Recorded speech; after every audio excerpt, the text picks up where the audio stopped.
got on the plane in Frankfurt Airport, flying to New York, and a man was seated next to me. It was the same man I had just met in the airport terminal, so he became my fellow traveler during this journey across the Atlantic. Fortunately, this fellow traveler from Macedonia, who was going to visit his parents in the USA, was talkative and interesting, having a broad general knowledge for discussion. His name was Stefan N. He was a civil engineer and had traveled to Europe and America often. His parents came from Ohrid region and had been living in the USA for more than 40 years. This time, as he told me, he was going there to see his mother, who was very ill and who had, several times, expressed her wish to see him. Unfortunately, her illness prevented her from going to her homeland, Macedonia. We left Frankfurt Airport and the plane took us high in the sky. Soon we were served drinks by a beautiful, thin, and graceful stewardess. Feeling relaxed, I commenced a conversation with my fellow traveler, Stefan. The journey to New York took 8 hours. It is preferable for most people to have such a talkative neighbor because the loneliness during long journeys can be a psychological burden. In addition to being talkative, my fellow traveler told me his story as well, which I have titled A Strange Twist of Fate. His place of origin was the Ohrid region. Almost all of his life he was left to himself to live his life as he wished. His goal was to graduate and justify the freedom he was given and the faith his parents had in him. While he was a student, he usually had a part-time job during the summers as a bellman in one of the hotels on the coast of Lake Ohrid, or sometimes as a tourist guide for the archaeological groups who carried out archaeological explorations in the localities of that region. He often hired and captained a rowboat for short travels by the lake, especially for women, in order to show them the sights of Ohrid and Struga, as well as Lake Ohrid. He was an experienced guide, therefore he was hired by many travel agencies from Ohrid, Skopje and Belgrade. As a result, he earned a good income. The tourist season in Ohrid was very busy that summer. Guests were arriving from all over, and he was already working his part-time job in a hotel on the coast of Lake Ohrid. One day, a wonderful young woman appeared at his desk and presented herself as a German woman from Munich. She asked him for a single bedroom with a view of the lake. He saw the name in her passport was Linda. She was a slender, blonde woman with blue eyes. She spoke excellent English and told Stefan that she was in Macedonia for the first time. She chose Ohrid as her destination after a friend of hers had told her so many wonderful things about this pearl in the Balkans. According to Stefan, it was a bold move for a girl of her age, but she was probably motivated by the excitement which such a journey offered. Their conversation at his desk continued. He was an interesting and charming conversationalist.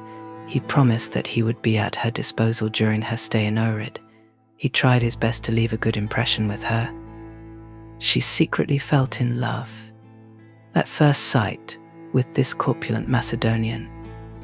Their love affair started the very first night with mutual passionate feelings, accompanied by a surge of strong emotions. Stefan spent all his free time with Linda. He took her to picnics in nice areas in the surrounding region and was with her late into the night. Anyone who saw them thought that they were great lovers or a newly married couple enjoying their honeymoon.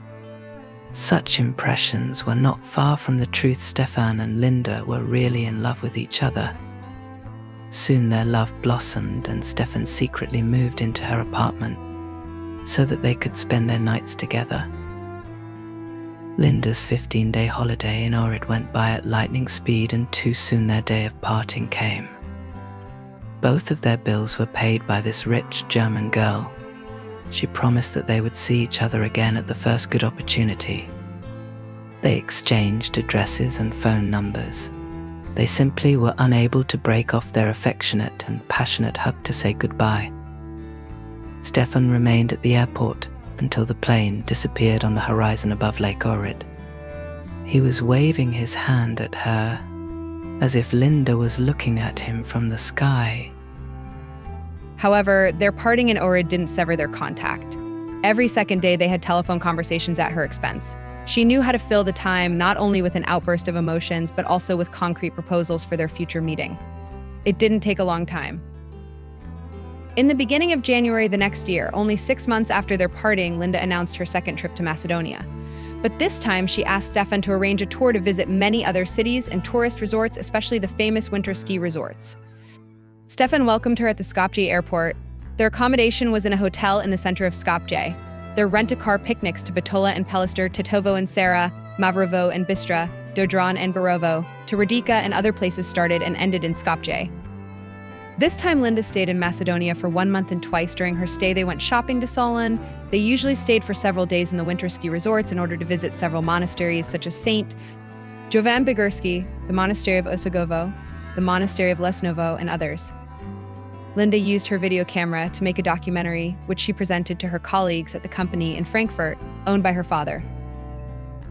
The ideal summer-winter odyssey of Stefan and Linda lasted for 3 full years, until one day she put forward a concrete proposal to get married, buy a house either in Skopje or Ohrid, and live together. Shocked by these proposals, Stefan asked for some time to think it over. He already had a girlfriend in Macedonia that he wanted to marry and start a family with. Linda didn't know this and had no idea that he already had a girlfriend. Their relationship was just a facade without a firm foundation. After Linda's proposal, they agreed that Stefan would make a decision and make plans before she returned. It was the most difficult time of their relationship for him. What was more dramatic was the demand from his Macedonian girl to marry her. Therefore, Stefan himself in dire straits. His Ohrid romance with the German girl slowly but surely was becoming a trap that attracted him so much because of their absolute harmony and love and Linda's wealth. But the future frightened him a lot at the same time. The Boeing was approaching the North American continent, and Stefan's story was almost finished, but I was impatient to hear the end because we are almost helpless when we realize that we are not masters of our own destiny. Did Stefan find a way to get himself out of the situation? His answer was unpredictable, and Linda's conduct was unforeseeable. Only 3 months after their last meeting in Skopje, Linda again arrived in Skopje. She was very excited and ready to accept all proposals that Stefan would offer her. Much to her surprise, however, they were not as she expected. After dinner at the hotel, they spent all night in their room arguing, and it would end their relationship. Stefan admitted to having a Macedonian girlfriend for several years, with whom he planned to marry and start a family, and these plans were in their final stage. But he also admitted that Linda was a wonderful girl who could sweep any man off his feet. It was such a pity that she had fallen in love with him, expecting that he would become her mate. During that long and difficult night, the German girl gave up and agreed that there would be no marriage, but under one condition: that their relationship would continue both here in Macedonia and in Germany. She reassured him that she would continue to cover the expenses for such a sacrifice on his part as she had in the past. Stefan accepted her proposal under the condition that she was to marry a German man in Germany and that he was to marry the Macedonian girl in Macedonia. They would go to each other's weddings as guests due to their great friendship. Strangely enough, Linda agreed to his proposal. They made an agreement that by the end of that year she would get married in Frankfurt and he would marry in Ohrid. In addition, she would come with her husband to his wedding and he would go to her wedding with his wife. Their agreement was honored with small concessions. The love affair of Stefan and Linda continued after she got married. Stefan confessed that he was feeling a prick of conscience and had an uncomfortable feeling that he had done something wrong. He often had long bouts of indecision about their future meetings, but it was hard for him to separate from Linda. Before his journey to the USA, he spent several days at their house in Frankfurt. Both Linda and her husband accompanied him to the airport and said goodbye.